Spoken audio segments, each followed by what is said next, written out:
Joe Biden is not a radical. I mean, he's just not. And he was put forward as the Democratic nominee precisely because. But he bends into the radical. He has been, yes. And I think that's part of what's been a problem from his president is that he's raised these expectations. You could have it like a sensible middle party, and it would then what would happen is it would force the Democrats to go back to being the sensible middle party.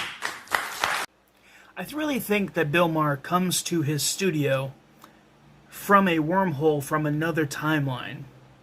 Another timeline where the Democratic Party is an actual left party. Because he goes on in that clip, in the longer version, to talk about how Joe Biden is just a senile old man, and when AOC comes to him and says, hey, Grandpa, can we have money for this thing? He just goes, oh, yeah, sure, here you go.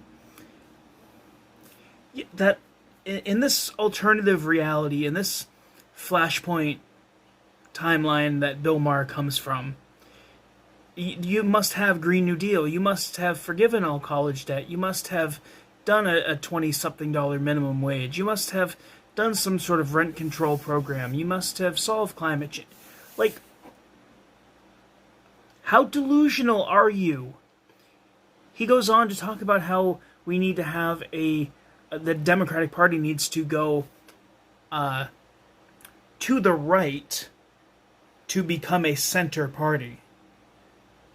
When in reality, the Democratic Party as a whole, I know there are some actual lefties in there, the Democratic Party as a whole, particularly leadership, they would need to go so far to the left to get anywhere near the center of the political spectrum.